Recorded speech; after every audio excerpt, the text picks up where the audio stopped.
اقرأ باسم ربك الذي خلق خلق الإنسان من علق اقرأ وربك الأكرم.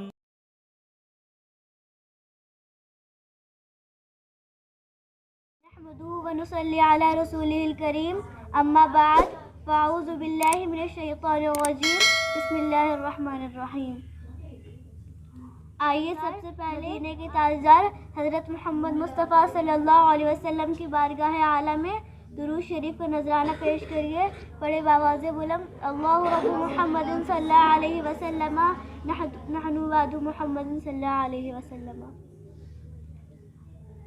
معزز حاضرین، آج میری تقریر کا عنوان ہے انقلاب قرآن. حاضرین جلسہ، آج سے 14 صدیوں پہلے کا منظر ہے.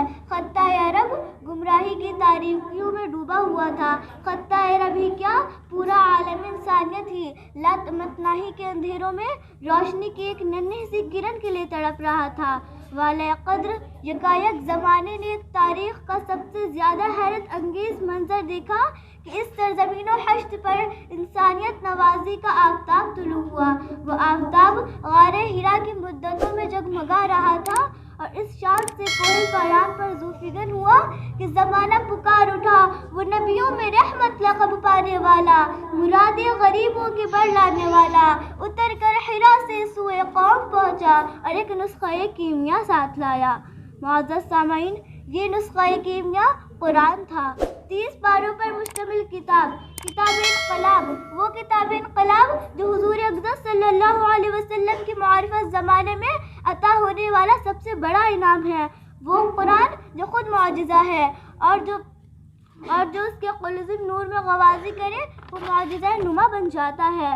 وہ کتاب انقلاب جس سے پھوٹنے والی کرنیں ذروں کو آفتاب اور حسب ریزوں کو مہتاب بناتی ہیں. معزز سامعین، کتاب انقلاب سے انقلاب برپا کرنے کے لیے ایک داعی انقلاب کی ضرورت تھی، اور یہ داعی انقلاب ذات مصطفیٰ صلی اللہ علیہ وسلم تھی جو کتاب انقلاب کے خد و خال میں اس طرح ڈل گئی کہ قرآن ناطق کہلائی. یہ قرآن ناطق اس قدر جامع اور اکمل تھا کہ اس کے رب نے اسے سب سے بڑا نمونہ عمل قرار دے دیا. خالق کائنات نے لا رتب ولا یابس الا فی کتاب مبین فرما کر اس کتاب انقلاب کی ہماگیری اور جامعات کا اعلان فرمایا. حاضرین جلسہ، ایک طرف کتاب انقلاب تھی اور دوسری طرف داعی انقلاب کا کردار. جو بھی دامن رسول صلی اللہ علیہ وسلم سے وابستہ ہوا قرآن کے سانچے میں ڈھل گیا. عظیم ترین انقلاب کے خطوط ابھرنے لگے، ظلمتیں چھٹنے لگیں، انوار توحید ابھرنے لگے، حق کی پہچان ہوئی، باطل سرنگوں ہو گیا. صدیوں کے میں خوار خم وحدت کے طلبگار بن گئے. رہزنوں کو رہبری کا شعور ہوا، عذاب پرستوں کو خدا واحد کا نور ملا. عظمتوں سے کھیلنے والے، عصمتوں کی نگہبان، جاہلی شاعری پر فخر کرنے والے حافظ قرآن بن گئے. وحشت و بربریت کے عالم بردار، امن و سکون کے معمار اور اپنے وجود سے نا آشنا قرآن کی عظمتوں کے پاسدار بن گئے. عرض تہذیب حق ابھری، تمدن پر شباب آیا، خداوند جہاں کے لطف و رحمت کا سحاب آیا. فضا بدلی جہاں بدلا، خدا کا انتخاب آیا. کتاب انقلاب آئی تو ہر سو انقلاب آیا. سامعین کرام، مذہب ہو یا سیاست، عمرانی علوم ہو یا معیشت، رزم و آرائی ہو یا کشور گشائی، اصول شہریت ہو یا آداب جہانگیری، قرآن نے ہر میدان میں اپنی ہماگیری کے پرچم لہرا دیے ہیں. سیاست اور مذہب کو ہماہنگ کر دیا ہے. کسی بھی طور پہ بھی چنگیزیت کو فروخت نہ مل سکے. شہری اور قومی معیشت کو نئے خطوط پر استوار کیا. سود اور جوا حرام قرار دیے گئے. زکوٰۃ اور صدقات کا نظام نافذ کیا گیا اور کہا گیا جو بھی تمہاری ضروریات سے زائد ہے اسے خدا کی راہ میں خرچ کر دو. معزز سامعین، کتاب انقلاب کا معاشی نظام اس قدر مؤثر اور پاکیزہ تھا کہ اسلامی معاشرے میں رزق حلال کو عبادت کا درجہ حاصل ہوا. زکوٰۃ دینے والے بہت تھے لیکن قبول کرنے کو کوئی تیار نہ تھا. قرآن نے انسانی حقوق پر پامال قرآن نے انسانی حقوق پر پامال کرنے والوں کو اخلاقی ضابطوں کا پابند بنا دیا. عادل اور اجیر سرمایہ دار مزدوروں کو فرائض و حقوق کا توازن عطا کیا. عرض کہ قرآن حکیم عالم انسانیت کے لیے جامع ترین کتاب ہے. علامہ اقبال کے لفظوں میں نوع انسان را کتاب آخری حامل و رحمت للعالمین. سامعین مجلس، داعی انقلاب صلی اللہ علیہ وسلم کے فیضان صحبت سے خوشہ چینی کرنے والوں نے قرآن شریف کو پڑھا، سمجھا اور اس کی عملی تفسیر بن گئے.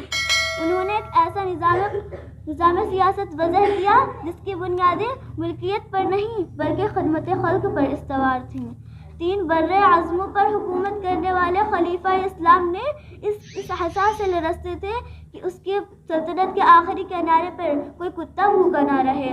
حاضرین کرام، انقلاب وہی زندہ رہتا ہے جس کے اثرات عارضی نہیں بلکہ دائمی ہوں. کتاب انقلاب قرآن مجید نے حق پرستوں کے لیے ایک ایسی جماعت تیار کی ہے جس نے فقط 3 عشروں میں قیصر و کسریٰ کا تکبر خاک میں ملا دیا اور پھر انہیں کی کوششوں سے یہ اسلامی انقلاب ایشیا سے نکل کر افریقہ اور یورپ کو فیضاب کرنے لگا. معزز سامعین، اس کتاب مبین کا محافظ خود رب جلیل ہے. اسلامی حکومتوں کو سخت ترین زوال سے 2-4 ہونا پڑا، لیکن اس کتاب انقلاب نے بہت جلد اس زوال کو اقبال سے ہمکنار کر دیا. یورپ کا عیسائی متعصب موقف پادفار کرتا ہے. اسلام کے دشمنوں نے وقت کی سب سے بڑی سلطنت عباسیہ کی اینٹ سے اینٹ بجا دی. دریائے دجلہ لہو رنگ ہو گیا. لاکھوں عوام اور حفاظ شہید کر دیے گئے. ہلاکوں نے نعرے لگائے کہ انہوں نے اسلام اور قرآن مجید کو ختم کر دیا ہے، لیکن قرآن کی تعلیمات زیر زمین کام کرتی رہی. اس نے چند برس بعد ہی پھر سے اسلامی انقلاب برپا کر دیا. ایسا اسلامی انقلاب جو پہلے سے زیادہ پرشکوہ اور ہمہ گیری تھا. حاضرین مجلس، ان حقائق کی روشنی میں مجھے غرض کرنے دیجیے کہ قرآن مجید وہ واحد کتاب ہے جو ہر دور کی علمی، روحانی، سائنسی اور مابعد طبیاتی تقاضوں کو پورا کر سکتی ہے. ایک صحابی رسول نے کیا خوب کہا ہے، اگر میرے اونٹ کی رسی گم ہو جائے تو میں اسے قرآن کی روشنی میں تلاش کر لوں گا. معزز سامعین، ہمارا شاندار ماضی اسی کتاب انقلاب سے خوشا چینی سے عبارت ہے. ہمارا عہد و حال مستقبل اسی کتاب انقلاب کی برکات حاصل کرنے کے لیے سسک رہے ہیں. دلوں کے دریچے کھول دیجیے تاکہ اس صحیفہ نور کا پیغام ہمارا مقدس بن سکے. بلا شبہ یہ واحد چشمہ نور حکمت اور واحد پیغام کامرانی ہے، دنیا کے لیے بھی اور آخرت کے لیے بھی. میں اس شوکت اظہار کے ساتھ اجازت چاہوں گی. قرآن صحیفہ ہے، وظیفہ ہے، دعا ہے، اللہ کی آواز ہے، تخلیق خدا ہے، آئینہ مکمل ہے، ریاست کے لیے بھی، مذہب کے لیے بھی ہے، سیاست کے لیے بھی، قائد کے لیے ہی نہیں ملت کے لیے بھی. قرآن ہی فقط راہب و رہنما ہے. قرآن صحیفہ ہے، وظیفہ ہے، دعا ہے، اللہ کی آواز ہے، تخلیق خدا ہے. ویڈیو پسند آ جائے تو لائک اور شیئر ضرور کر دیجیے گا، اور آنے والی نئی ویڈیوز کے لیے ہمارے چینل کو سبسکرائب کر دیں اور ساتھ میں موجود گھنٹی کے بٹن کو ضرور دبا دیں تاکہ ہماری ہر نئی آنے والی ویڈیو سب سے پہلے آپ